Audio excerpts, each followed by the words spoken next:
Shalom adik-adik, selamat hari Minggu. Jumpa lagi dengan Losu Selfie pada pagi hari ini. Sebelum memulai ibadah sekolah minggu kita pada pagi hari ini, bersama-sama langsung aja kita tundukkan kepala, kita berdoa. Bapa kami yang bertata di dalam kerajaan surga, kami mengucap syukur ya Tuhan buat penyertaan-Mu sepanjang minggu ini ya Tuhan. Kami juga mengucap syukur ya Tuhan buat kasih dan berkat-Mu yang melimpah-limpah di tengah-tengah kami. Kami juga berterima kasih dan mengucap syukur ya Tuhan buat tubuh yang sehat yang Kau karuniakan kepada setiap kami, sehingga pada pagi hari ini ya Tuhan, kami dapat kembali bersama-sama memuji dan memuliakan nama-Mu. Kiranya Roh Kudus hadir di tengah-tengah kami memimpin ibadah ini ya Tuhan, dari awal, pertengahan, hingga akhirnya. Hanya di dalam nama Tuhan Yesus kami berdoa, amin.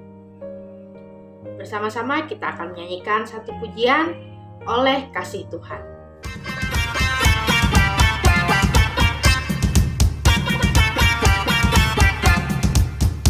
Oleh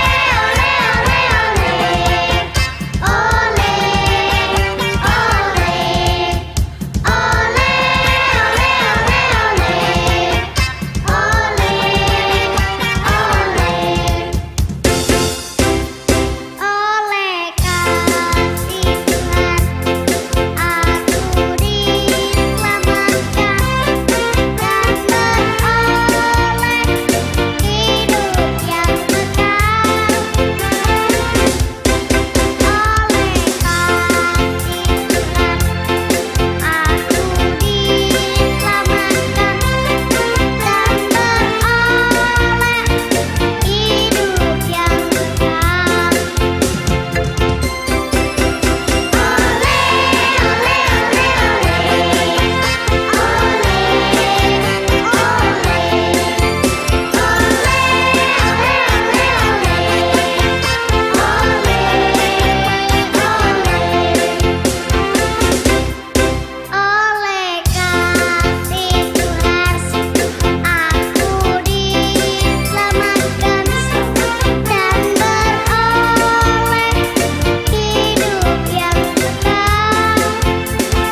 saatnya kita akan belajar tentang kebenaran firman Tuhan. Sebelum itu, bersama-sama kita akan berdoa. Bapa, kami ucap syukur ya Tuhan buat kesempatan yang indah yang sudah Tuhan berikan kepada setiap kami pada pagi hari ini. Sehingga kami boleh kembali belajar sedikit bagian daripada firman-Mu ya Tuhan. Kiranya Tuhan menolong setiap kami ya Tuhan, memberkati setiap kami, agar kami dapat mengerti akan kebenaran firman-Mu. Pimpin kami ya Tuhan, di dalam nama Tuhan Yesus kami berdoa, amin. Pada pagi hari ini kita akan belajar tentang bersiap menyambut anak Allah. Imam Zakaria dan istrinya Elizabeth tinggal di Yudea ketika Herodes menjadi raja. Mereka adalah orang-orang saleh dan selalu menaati kitab suci. Tetapi mereka sangat sedih adik-adik karena mereka tidak mempunyai anak. Dan sekarang mereka sudah tua, jadi mereka tidak lagi berharap untuk mempunyai keluarga seperti yang mereka doakan. Suatu hari, malaikat Tuhan datang kepada Zakaria yang sedang melayani di bait suci di Yerusalem. Nah, kira-kira apa yang terjadi selanjutnya ya adik-adik? Yuk sama-sama kita akan saksikan video berikut ini.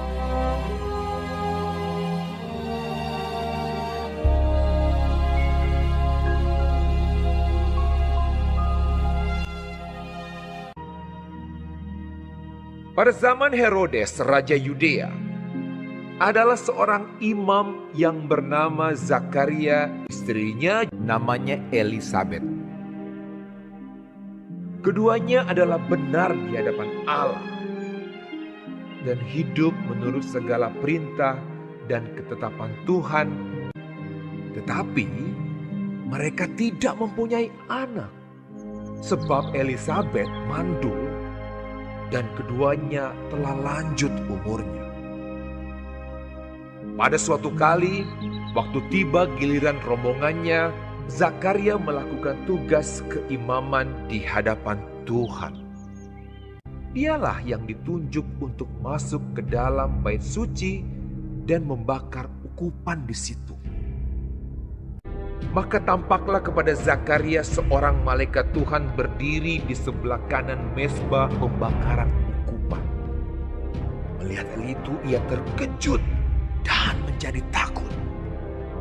Tetapi malaikat itu berkata kepadanya, "Jangan takut, hai Zakaria, sebab doamu telah dikabulkan, dan Elizabeth istrimu akan melahirkan seorang anak laki-laki bagimu, dan haruslah engkau menamai dia Yohanes.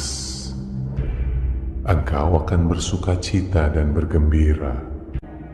Ia akan membuat banyak orang Israel berbalik kepada Tuhan Allah mereka." Lalu kata Zakaria kepada malaikat itu, "Bagaimanakah aku tahu bahwa hal ini akan terjadi? Sebab aku sudah tua dan istriku sudah lanjut umurnya." Jawab malaikat itu kepadanya, "Akulah Gabriel yang melayani Allah, dan aku telah diutus untuk berbicara dengan engkau dan untuk menyampaikan kabar baik ini kepadamu.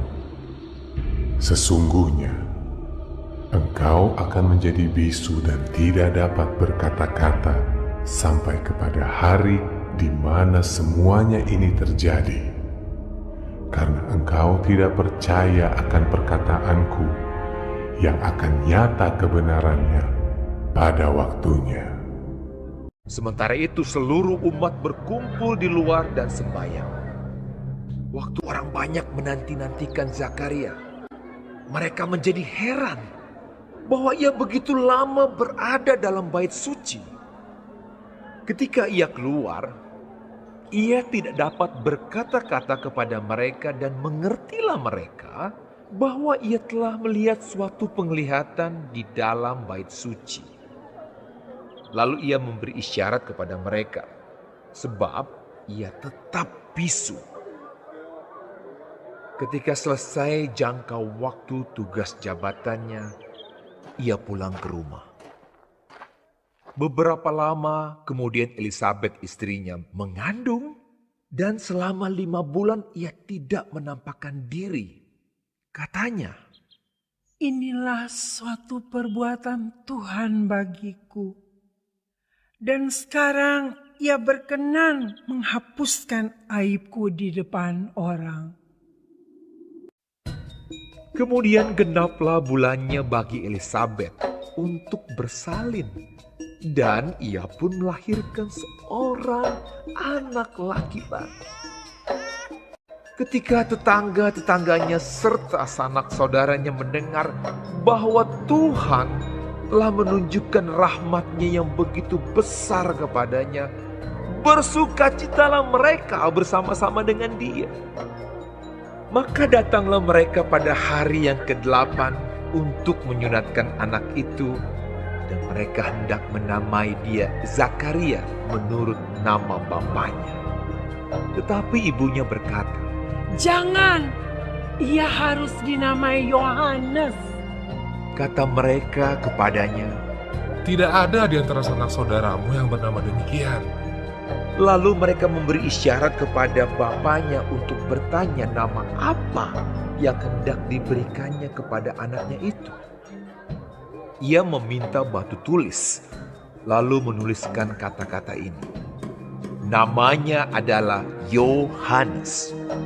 Dan mereka pun heran semuanya. Dan seketika itu juga terbukalah mulutnya dan terlepaslah lidahnya. Lalu ia berkata-kata dan memuji Allah. Dan semua orang yang mendengarnya merenungkannya dan berkata, Menjadi apakah anak ini nanti?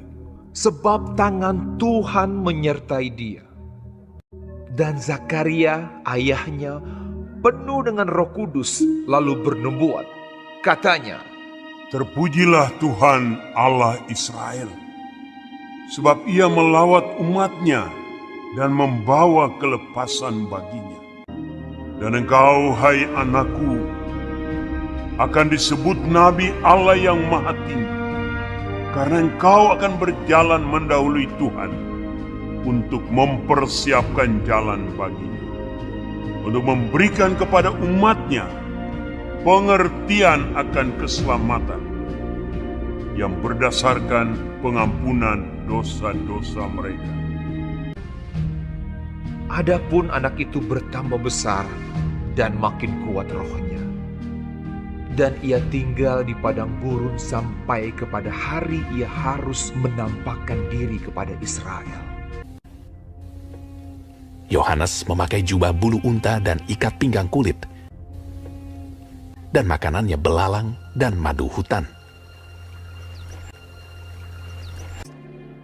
Dalam tahun ke-15 dari pemerintahan Kaisar Tiberius, ketika Pontius Pilatus menjadi wali negeri Yudea dan Herodes raja wilayah Galilea, datanglah firman Allah kepada Yohanes, anak Zakaria di padang gurun. Seperti ada tertulis dalam kitab nubuat-nubuat Yesaya. Ada suara yang berseru-seru di padang gurun. Persiapkanlah jalan untuk Tuhan, luruskanlah jalan baginya. Maka datanglah Yohanes ke seluruh daerah Yordan. Lalu ia berkata kepada orang banyak yang datang kepadanya untuk dibaptis, dan menyerukan, Bertobatlah dan berilah dirimu dibaptis, dan Allah akan mengampuni dosamu. Dan semua orang akan melihat keselamatan yang dari Tuhan. Setiap lembah akan ditimbun, dan setiap gunung dan bukit akan menjadi rata. Yang berliku-liku akan diluruskan, yang berlekuk-lekuk akan diratakan. Jadi hasilkanlah buah-buah yang sesuai dengan pertobatan. Aku membaptis kamu dengan air, tetapi Ia yang lebih berkuasa daripadaku akan datang. Dan membuka tali kasutnya pun aku tidak layak. Ia akan membaptis kamu dengan Roh Kudus dan dengan api. Dengan banyak nasihat lain, Yohanes memberitakan Injil kepada orang banyak.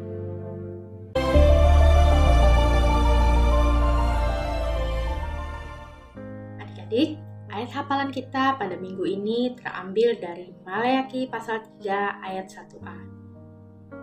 Lihat, aku menyuruh utusanku supaya ia mempersiapkan jalan di hadapanku. Menurut adik-adik, siapa utusan yang mempersiapkan jalan itu? Yohanes Pembaptis. Bagaimana Yohanes Pembaptis mempersiapkan jalan untuk kedatangan Yesus? Dengan memanggil umat Allah untuk bertobat dan mempersiapkan diri untuk bertemu Juru Selamat untuk menerima pengampunan dan keselamatan. Adik-adik, janji ini diberikan dalam kitab Maleaki. Diberikan lebih dari 400 tahun sebelum Yohanes Pembaptis dan Yesus lahir. Siapa yang membuat janji ini? Allah. Siapa yang menepati janji ini? Allah. Ya, Allah membuat dan menepati janjinya. Ia mengutus Yohanes untuk mempersiapkan jalan bagi Yesus, dan ia mengutus Yesus untuk menjadi juru selamat kita. Adik-adik, Allah itu penuh kasih dan setia. Demikian firman Tuhan kita pada pagi hari ini. Sebelum mengakhirinya, bersama-sama kita akan berdoa. Kami mengucap syukur dan berterima kasih ya Tuhan buat firman yang sudah kami dengar dan pelajari bersama-sama pada pagi hari ini. Terima kasih ya Tuhan karena Engkau telah menepati janji-Mu. Terima kasih juga ya Tuhan karena Engkau telah mengutus Yesus untuk menjadi juru selamat kami. Ajar kami Tuhan untuk dapat berserah dan percaya akan pimpinan-Mu di dalam kehidupan kami. Hanya di dalam nama Tuhan Yesus kami berdoa. Amin. Selamat hari Minggu adik-adik. Tuhan Yesus memberkati.